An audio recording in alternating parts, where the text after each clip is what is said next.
안녕하십니까, 이회수입니다. 오늘 이회수의 페북방송 예술이란 무엇인가?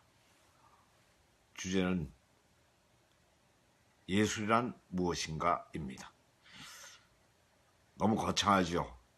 도대체 어디서부터 이 얘기를 꺼내야 될는지 엄두가 나지 않을 정도입니다. 제 나름대로는 거의 평생을 예술에 몸바쳐 왔다고 자부할 수 있는데, 사실은 아직도 예술이 무엇이다라고 한마디로 말할 수 있는 이런 입장이 아닙니다. 예술 무엇일까요? 예, 추은영님 참여하셨습니다. 김준성님이 참여하셨습니다. 현정환님, 차혜진님, 그리고 김희곤님, 홍혜준님, 김재님, 송영대님, 현재 약 50여 명 지금 시청 중이십니다. 예술, 과연 어디서부터 어디까지가 예술이고 어디서부터 어디까지가 기술일까요? 그리고 예술과 기술을 구분하는 방법, 이것이 있을까요? 글쎄, 일찍이 수많은 예술에 관한 책, 정의, 또 예술가들의 말씀이 있었습니다만, 그럴수록 예술은 무엇인지 더 알 수 없는 아주 모호한 것이 되어가고 있습니다. 우선 히포크라테스가 말한 인생은 짧고 예술은 길다는 말, 많이들 들어보셨죠?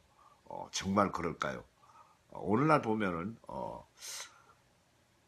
사실 설치미술이니 또 거의 놀라울 정도의 여러 가지 형태의 예술이 실험되고 있고 또 모색되고 있습니다. 그래서 도대체 이 말도 과연 맞는 말인지 틀린 말인지 알 수가 없습니다.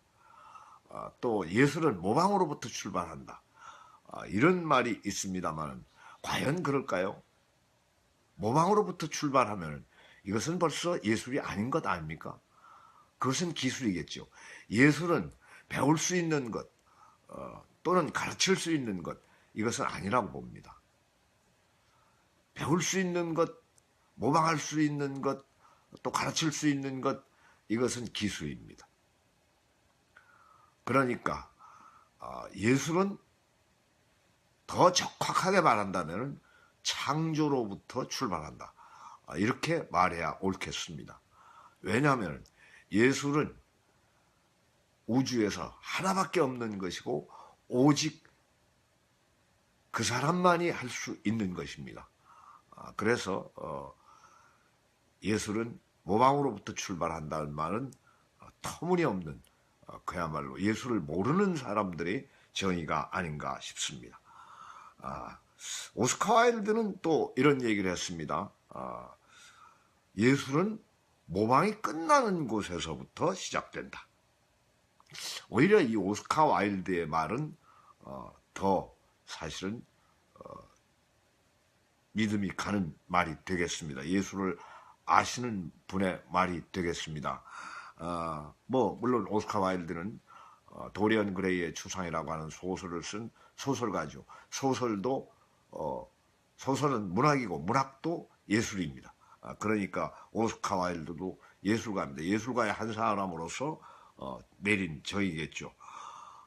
예술이란 자연이 인간에게 반영된 것이다. 중요한 것은 거울을 닦는 것이다.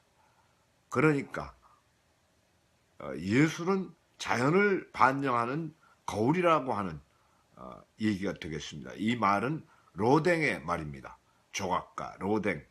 예술은 자연을 반영하는 거울이고 그것을 더 생생하고 선명하고 그리고 정직하고 투명하게 반영하려면 그 거울을 항상 깨끗하게 한다. 그래서 마치 예술이 수행이다, 이 말과 같습니다. 피카소의 얘기를 한번 들어볼까요? 피카소는 예술은 슬픔과 고통에서 생긴다, 이렇게 얘기를 했습니다. 네. 그런데 여기에 저도 동감을 합니다만은, 그러나 사람들은 예술가에게 터무니없이 막중한 고통이나 또는 그 가난, 어려움 이런 것들을 갖다가 강요합니다. 정말로 예술은 고통스러워야 되는 것일까요? 그러나 제 경험에 의하면은 고통 중에는 어떤 예술도 나오지 않습니다. 예술은 고통 끝에 나오는 것이지, 고통 중에 나오는 것은 아닙니다. 그래서 예술가에게 지나친 고통을 강요하는 것도 사실은 옳지 않다고 봅니다, 저는. 정말로 가난해야 한다면은, 뭐, 서울역 대합실에 지하도에 가가지고, 거기 앉아있는 사람 다 사실은, 예술작품 한번 내놔봐라, 이러면은 예술작품 나올까요? 예술은 고통 끝에 나오는 것이지 고통 중에 나오는 것은 아닙니다. 예술가에게 고통을 강요하는 것, 이것은 또 한편으로 좀 부당하다는 생각입니다. 그런데 이제 피카소는 예술은 슬픔과 고통에서 생긴다. 물론 이것이 승화되고 재창조되는 것이 예술이겠죠. 흔해 빠진 질문 중에 예술이 밥 먹여주냐? 이런 말이 있습니다. 예술이 밥 먹여주냐? 여러분, 밥 먹으려고 예술하는 사람이 있습니까? 네? 근데 이 질문에 대해서 아주 명쾌한 대답이 있습니다. 예술이 밥 먹여주냐? 네. 칼라일의 말을 빌겠습니다. 그렇다. 태양으로는 결코 담뱃불을 붙일 수 없다. 그러나 그것이 결코 태양의 결점은 아니다. 절대로 태양의 결점은 아니다. 네. 태양. 예술에 비유되는 것이죠. 예술 가지고 밥을 먹고 살아야 한다라고 하는 생각을 가지는 사람들은 태양을 가지고 태양이 결국 라이터의 역할, 담뱃불을 붙이는 역할을 해야 한다는 사고방식을 가지는 것과 같다는 뜻이 되겠습니다. 까뮤, 페스트를 쓰기도 했고, 그리고 이방인을 쓰기도 했던 까뮤라고 하는 소설가는 글을 쓴다는 것은 사리사욕을 떠나는 일이라고 말했습니다. 한마디로 말해서 예술은 사실은 수행입니다. 예술은 한마디로 수행이면서도 인격 도야이면서 수행이면서 그러나 도덕 자체는 또 될 수 없습니다. 이래서 예술은 점점 사실은 어렵고 예술의 길은 멀고도 험하다는 것을 우리는 절감하게 됩니다. 예술. 예전에 제가 벽곡음악도, 춘천에서 벽곡음악도를 쓰기 전에 기이한 사람 하나를 만났습니다. 결국 벽곡음악도에서 무덕선이라고 하는 아주 높은 그 경지에 도달한 한 인물의 모델이 되는데요. 그 모델이 사실 실제 존재했었습니다. 제가 살던 춘천 그 저희 집 근처에 7명이 모두 사실 좀 정박아라 그러나요? 지진하라고 그러나요? 약간 좀 모자란 분들이 계셨습니다. 집안에.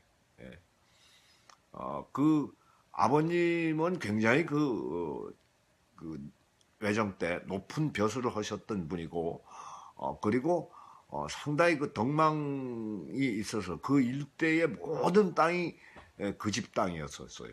근데 이 양반이 약간 좀 한 50대 정도 되시는 분이었는데 약간 지능이 좀 모자라는 이런 양반이었어요.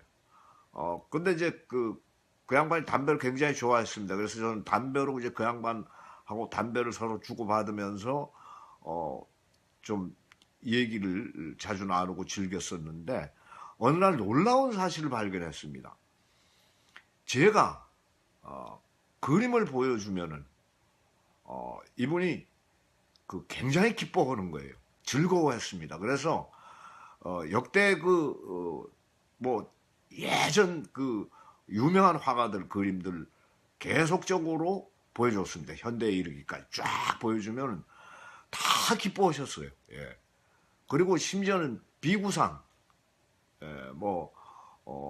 미로의 그림이라든가 몽드리앙의 그림이라든가 이런 비구상에 이르기까지 보여드리면 아주 즐거움을 나타내 보였습니다.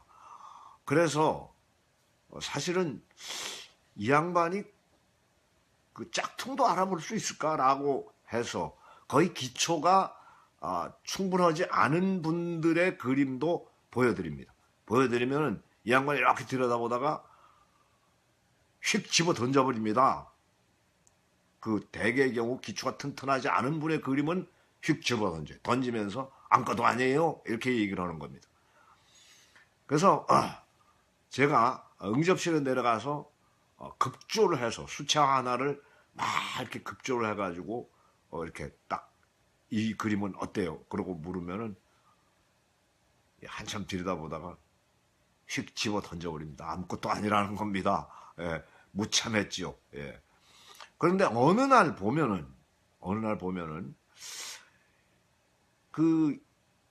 이 양반이 그 피카소 그림 같은 경우에도 상당히 즐거워했어요. 근데 한 그림을 놓고 분명히 연필, 색채가 없었어요. 색채가 없고 연필로 그 비둘기를 안고 있는, 제가 볼 때는 분명히 비둘기입니다. 연필로 비둘기로 안고 있는 여인의 그림이었는데 그 새와 여인이라고 하는 제목이 붙어 있는 에스키스였습니다. 근데 그 그림을 보고 저는 분명히 이거 비둘기인데 이 양반은 닭이라는 거예요. 닭이라는 것이고 그게 노란 닭이랍니다. 노란 닭. 예. 이 양반은 색깔도 구분할 줄 알아요. 근데 노란 닭이라고 우기는 거예요. 색깔이 없는데도 불구하고.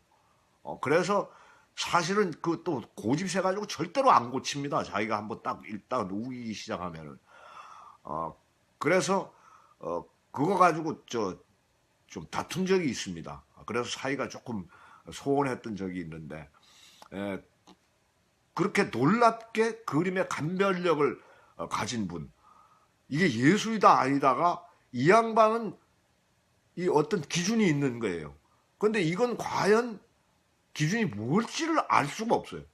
분명히 세계적으로 인정받은 분의 작품은 좋다고 그러고, 그리고 기초가 안 돼 있는 분들 그림은 귀신같이 알아내고 아무것도 아니에요 그러면서 휙 집어던졌어요. 저는 너무나 이 양반이 바보 노릇을 혹시 하고 세인들을 속이고 있는 것은 아닌가, 이런 생각이 들었어요. 그래서 벽옥음악도에서 무덕선이라고 하는 분을 제가 재창조하게 됩니다. 예. 예술 과연 잣대가 있을까요? 예술은, 인생은 짧고 예술은 길다라고 하는 그 말은 어디서부터 비롯된 것일까요? 물론 예술의 영향력, 그 예술이 사람에게 끼치는 영향과 그 생명력, 이런 것들을 아마 길다라고 히포크라테스는 얘기했던 것 같습니다. 비록 한 예술가가 짧은 생애를 마치고 죽더라도 그가 남긴 예술의 생명력이나 영향력은 아주 길고 길다는 뜻이겠죠. 그런데 우리는 흔히 아주 절정에 달했을 때, 그 기술적 경지가 초월해서 그 기술적 한계를 뛰어넘어서 최상의 상태에 달했을 때 저건 예술이다 이렇게 표현합니다. 보통 절묘하게 공을 차더라도 그것이 슈팅이 너무나 절묘했을 경우에는 저거 예술이야 이렇게 얘기를 합니다. 그러니까 최고의 경지에 달한 것, 그리고 가장 아름다운 상태, 이것을 우리는 예술이라고 표현하기 시작하죠. 원래 예술의 어원은 기술로부터 출발하긴 합니다. 그래서 오늘 이론적으로 한번 그 논리적인 예술의 정의, 이것을 한번 고찰해 보겠습니다. 미적 작품을 형성시키는 인간의 창조 활동이라고 정의하고 있습니다. 원래는 기술과 같은 의미를 지닌 어휘로서 어떤 물건을 제작하는 기술 능력을 처음에 가리킬 때 사실은 예술이라고 하는 어원이 출발합니다. 예술이라는 한자에서 예는 본디 심는다는 뜻이 있고 뭐 나무나 종자 같은 것을, 씨앗 같은 것을 심는다는 뜻이 있으며, 따라서 그것은 기능, 기술을 의미하고 고대 동양에서 사대보가 필수적으로 갖추어야 하는 덕목이었다는 것입니다. 예는 인간적 결실을 얻기 위하여 아까 말씀드린 수행에 관계된 것이죠. 필요한 기초 교양에 씨를 뿌리고 인격의 꽃을 피우는 수단으로서 여겼던 만큼 거기에는 인격 도야의 의의도 있다. 그래서 저는 여러분들 혹시 이회수 문학관 와보셨는지 모르겠습니다. 저는 대학을 다닐 때 화가 지망생이었습니다. 그래서 그때는 제가 서양화를 했는데 나중에 이게 만족스럽지가 않아가지고 먹으로 다시 전향을 했습니다. 그런데 서양화를 할 때 늘 상도 많이 받았어요. 그런데 욕구불만이었었습니다. 항상 제 마음에 들지는 않았어요. 어쩐지 뭔가 부족감을 느꼈습니다. 나중에 먹으로 바꾸고 나서 깜짝 놀랐어요. 너무나 마음에 드는 거예요. 어떤 정서적 차이가 있었는가 하면은, 서양화는 캔버스에다 물감을 바르는 행위였습니다. 단적으로 얘기하면, 간단하게 얘기하면 물감을 캔버스에 바르는 행위였는데, 한국화, 동양화로 바꾸면서 어떤 느낌을 받았는가 하면 배에 들어가야 하는 겁니다. 정서적으로 먹이, 화선지에 배에 들어가는 것. 네, 이것은 완전히 정서적 차이가 엄청납니다. 하늘과 땅 차이입니다. 그래서 그 합일감 때문에 나중에 꾸준히 먹으려 했습니다. 그래서 요즘은 먹을 붓에 한 번만 찍어서 한 호흡에 이루어지는 신선선자를 쓰는 선화, 신선이 마치 논일다 간다는 의미를 가진 그런 뜻으로 선화라고 하는 것을 창시해서 제가 개발해서 그리고 있습니다. 그러니까 먹을 한 번만 찍어서 한 호흡에 이루는 것. 원래 이것은 문헌에 보면은 봉익필이라고 하는 붓, 즉 다시 말해서 신선들은 모든 날짐승을 봉으로 봅니다. 그러니까 모든 조류를 봉황으로 치는 것이죠. 그 봉황의 깃털, 새의 깃털 하나를 떨어진 것을 주워서 개울물을 찍어서 바위에다 그림을 그리는 그런 행위, 신선이 놀다 가는 이런 행위를 선화라고 하고, 그리고 그 붓을, 그 짐승의 깃털을 그 봉익필이라고 했다는 데서 유래해서 저도 선화라고 그 제 방식의 그림을 명명하고 먹을 한 번만 찍어서 한 호흡에 이루는, 붓질 한 번이 욕심 한 번이다, 이렇게 해서 수행 삼고 있습니다. 그렇습니다. 술은 본디 나라 안의 길을 의미하며, 그러니까 이 예술도 곧 도다 이런 뜻입니다. 이 길을 의미한다는 것은 곧 도에 이른다 이런 뜻입니다. 외국의 경우에 뭐 다른 나라의 그 도 공부, 수행을 하는 공부는 보면은 시서 예약, 이것을 잡기로 칩니다. 오히려 도에 이르는 독 공부를 방해하는 것이라고 해서 경계합니다. 그런데 기이하게도 유독 우리나라만 시서야학이 도에 이르는 징검다리가 됩니다. 그래서 이 도를 우리 도는 풍류도라고 일컫습니다. 상당히 그 특이한 경우 중에 하나입니다. 시서야학이 도에 이르는 징검다리에 해당한다. 그리고 지름길에 해당한다. 이렇게 받아들이고 시서예학을 권장하고 즐겼던 수행 중에 사실은 이것이 우리나라 풍류도라고 하는 도가 거기에 속합니다. 그래서 이 서양하고 조금 차이가 있죠. 예술의 본질, 예술은 주체적 계물을 통하여 보편적 표현을 하고자 하는 기술인 동시에 지적 활동이다. 이것도 사실 충분치는 않습니다. 이것 이상을 요구하는 것입니다. 예술은 사실은 기술을 초월해야만 예술이 되는 것입니다. 그러니까 기술까지는 배울 수도 있고 가르칠 수도 있습니다.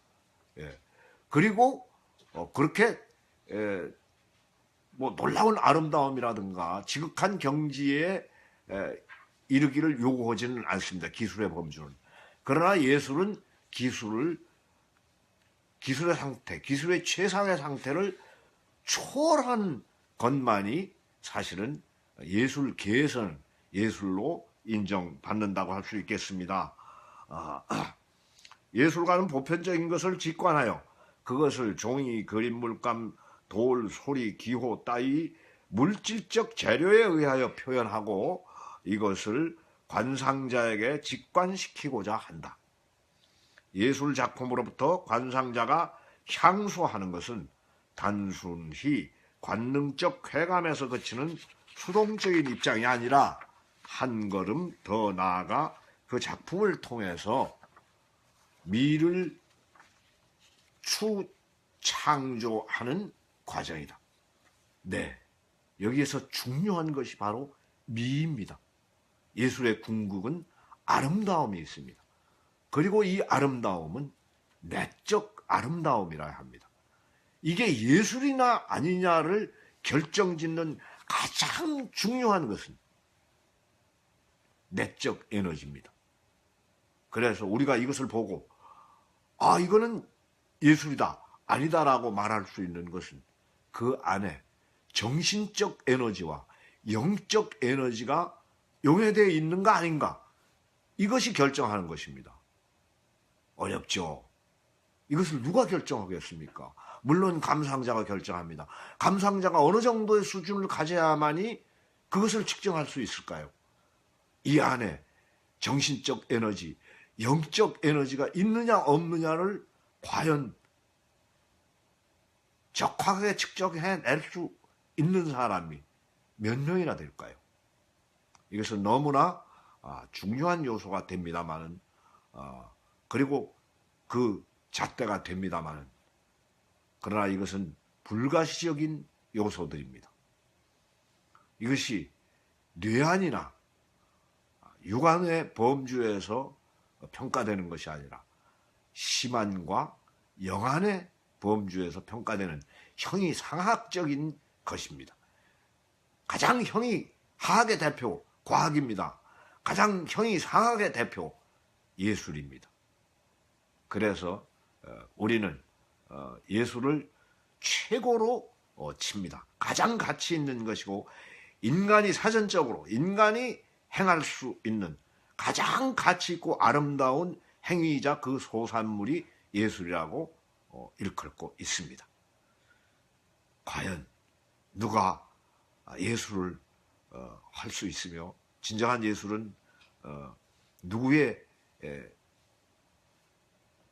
소산이며 누가 진정한 예술가일까요? 과연 여기 여러분과 함께 시간을 같이 하고 있는 이회수는 진정한 예술가일까요? 아닐까요?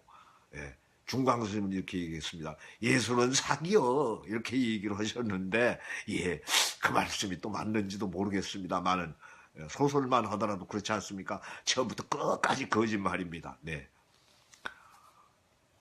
좋습니다. 예술에 관해서 좀 너무 수박 겉핥기식이었습니다만은 여기까지 줄이기로 하고 오늘 이예수가 날리는 돌직구 시간입니다. 예. 자, 이예수가 날리는 돌직구. 누구나 자기의 인생은 자기가 주인이다. 그러나 욕망을 제어하지 못하면 자기의 인생이라 하더라도 자기가 주인이 되기는 힘들다. 한평생 하인으로 전락해서 욕망을 채우는 일에만 전념하게 된다. 이예수가 쓴 산문집 여자도 여자를 모른다라고 하는 책에서 발췌했습니다. 그렇습니다. 수처작주 어디를 가든 참주인이 되소서라고 하는 불교의 용어가 있습니다. 과연 자기 인생의 주인이 될 수 있는 사람 몇 명이나 될까요? 오늘 견습 어린이로 돌아가는 연습을 하는 시간, 동료를 하모니카로 함께 부르는 시간이 드디어 돌아왔습니다. 악보 올려놨죠. 가사하고 달 밝은 가을 밤에 기러기들이 하는 노래입니다. 함께 한번 불러보겠습니다.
네, 중간에 약간 버벅거렸습니다. 죄송합니다.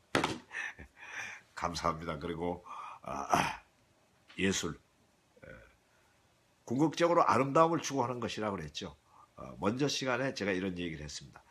아름답지 않은 것은 어떤 경우에도 사랑받을 수 없다. 그래서 아름다움은 사실은 사랑의 발로가 되고 그리고 사람이 가슴속에 사랑이 충만할 때 행복해진다. 그리고 모든 인간은 행복해지기 위해서 살아가는데 사실은 예술의 궁극은 아름다움이 있고 즉 그것은 행복과 직결된다고 볼 수가 있습니다. 예술 작품을 자주 대하는 일, 곧 스스로를 아름답게 만드는 일이고 스스로가 사랑이 가득한 존재로 만들어가는 일입니다. 오늘 방송 여기서 마치겠습니다. 이예수였습니다. 여러분 감사합니다. 사랑합니다.